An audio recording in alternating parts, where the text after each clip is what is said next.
And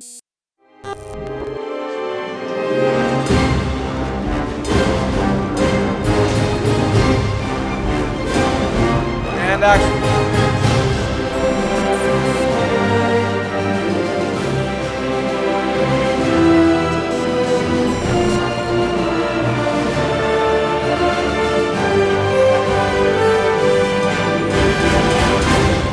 Ever since the human form replicators made a play for the city, we've had the Daedalus make regular reconnaissance flybys of their home planet.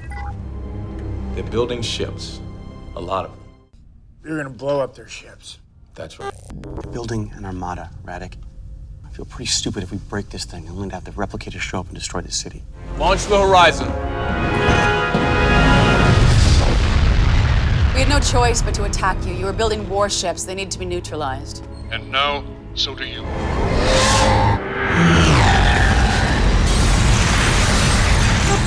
Taking us into hyperspace. In order to dial a gate, it needs to be calibrated to a specific location. We are lost. If we dropped out of hyperspace way too soon, I have no idea where we are. I think you go into a final episode with the hopes that there's going to be a little bit more money to do production, that you get a little bit more bang for the buck, because they know this is the last thing people are going to see for 6 months, and then you have to bring an audience back. Here we are, second last day of shooting, and all I'm hearing is complaining. People don't want me to leave. They don't care about whether they have scripts or anything like that. They just want to shoot. They don't. I've never heard that. I've never heard them say that they wanted to be So with either of us. they just want to be with one of the Martins. I'll leave it to you to decide. Can you let me know who said that? Because I'd like to talk to them. Yeah, I've never heard that person. I'm down on set a lot, and I've never heard that. Yep, I can tell you. That guy right there. He's over there. I didn't see him. Do you have a name? Yeah, his name's Mike. As I said, at the end of the year, everybody is really tired. And although everybody sort of rallies the troops and sort of, buttons their coats up tight and sort of gets up to the top of the hill, everybody's still tired. And it's the look of people who have worked 9 months straight, 12 hours a day on a show. And everybody's really happy that it's going to be done. And everybody's really happy we're coming back. But everybody's really happy to go on vacation. Final shot for season 3. Kind of sad. I'm over it. No, I'm sad again.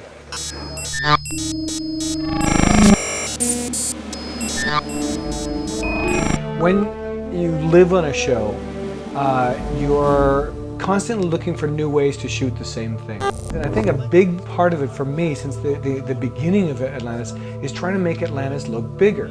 We're in a city, and we actually only have 5 rooms. You have to make 5 rooms look like something different. And one of the ways you do that is by showing people walking a great distance. The only way to get it to happen, though, is to actually have the camera operator draw back from the floor, step onto a crane, go up in the air with a crane, come across, go across the room, which is a fairly big room, and land on the balcony before Shepard and McKay come around the corner, and then take him into the room. Now in the edit, you actually don't see the end of the shot, which was we come all the way around inside the room with McKay. You can see it in the raw footage, but you don't see it in the actual shot. I think one of the things that people don't think about is when you're flying a city, there's a sense of weight that you don't have when you take off in a rocket ship.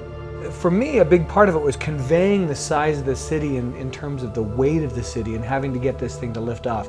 Where Martin Garrow did such a beautiful job of putting this together is that he created an intercut in the script that worked so well, where we've got some furious activity happening in one spot and furious activity happening in the other, but the actors don't have to be running around, scrambling around, the way we usually are when, your ship's falling apart or something like that, because this is a big, huge city. What I did with Shepard is I actually did something we haven't done before because we haven't flown the city. We haven't seen the city flying. Is I had the chair rotating, and the chair was rotating mostly because otherwise it would be a guy sitting in a chair with his eyes closed. And the same thing I did with the dolly up in the control room is I dollied a continuous move, which sort of gives a little bit of scope to the room, but also sort of a little bit of weight to it. Long vis effects are so costly because you have to continually animate something through space. And so you actually have to build a three-dimensional world for that thing. And if it falls for a minute, it has to have a three-dimensional world that is a minute long. When Martin came to me to tell me about the script, he said, there's going to be a VisFX that's 1 minute long. You're with me on this, right?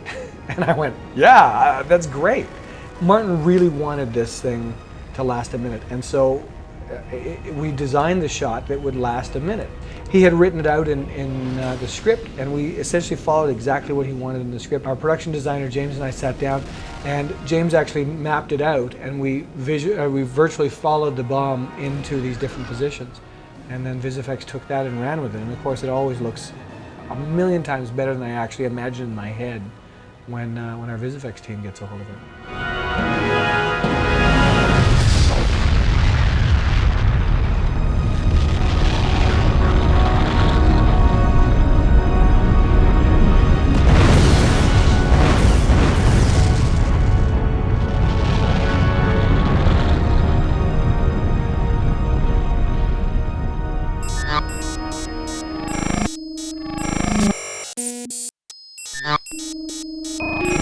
One of the other guest stars we have, of course, is David Ogden Stiers, who comes back as the leader of the Replicators.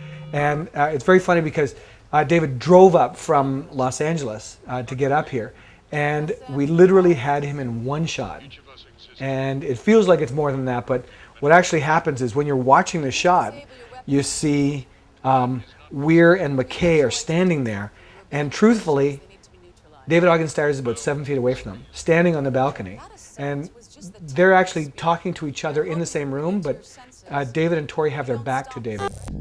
He came up for one shot, yeah, and then turned around and drove back. When we were casting for the Colonel of the Apollo, Martin Garrow came in and said, we're looking at these guys, and one of the guys on the list was Michael Beach, and I wanted Michael right away, and Martin wanted Michael right away. Both of us looked at each other and went, you think he'll do sci-fi? And when he came in, it was really interesting. Michael sat down with me for about 10 minutes and said, let me talk to you about my guy. He was asking very pertinent questions about how does this fit into the grand scheme of things. He asked all the right questions, and then that performance that you see came out of him almost right away. There was no tweaking on Michael Beach's commander.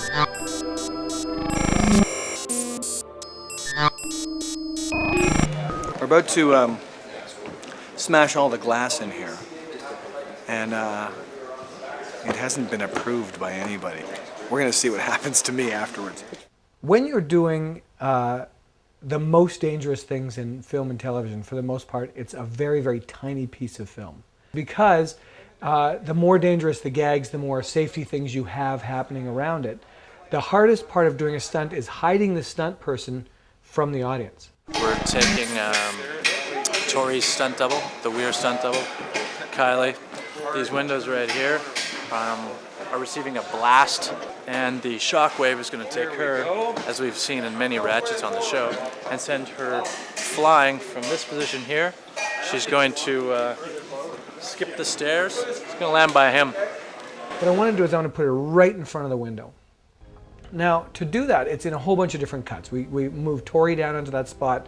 We move Chris, our secondary stunt person, down in there. And the reason he's in there is to show that it's not just a setup just to hit Weir with window. You know, we wanted to actually make it look like there was nothing going to happen. And then suddenly when this happens, it takes everybody by surprise. And again, it's this big.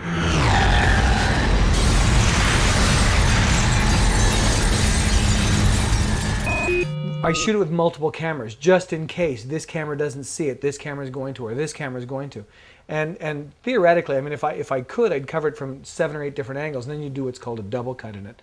For a stunt that's dangerous, you rehearse it as many times as possible to reduce the number of problems you're going to have with it. And of course, one of the problems that we didn't foresee in the rehearsal, because we kept bringing her out and dropping her on the mat, bringing her out and dropping her on the mat, and it looked perfect for the cameras. But of course, then in the stunt, we added the jeopardy of the glass. We have a stunt person who's standing at the top of the stairs with a clear plastic mask on. And the clear plastic mask is really because all this glass is shattering literally into her face and being blown at her by these cannons. The explosion was so powerful. The glass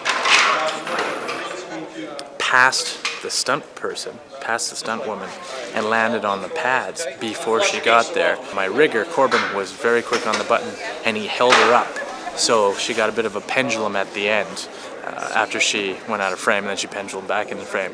But if he would have let her land on the pads, she would have been ripped to shreds by the glass that was covering the pads. And thank God. So she actually came down, went boing like that, and came off of it. So she almost landed on her feet, which is why you don't really see a weird landing moment. It was too dangerous. How many cuts and bruises? No. Thank goodness for such a good coordinator looking after me with the mask. Hey, the mask was Martin's idea. A mask is always good for a good glass blowout, I've always said, every time I do one. This time we got a good mask. It's so much easier than having to replace your face.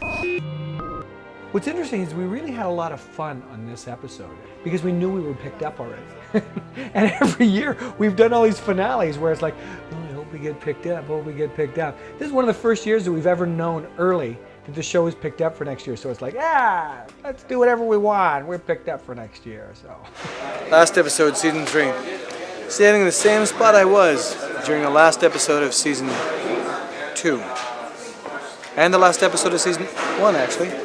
But in Season 2, I was actually on Andy's set. It wasn't my set. So I didn't have anything to do. It's the end of the season. It's awesome. It's great. Can't wait to come back next year.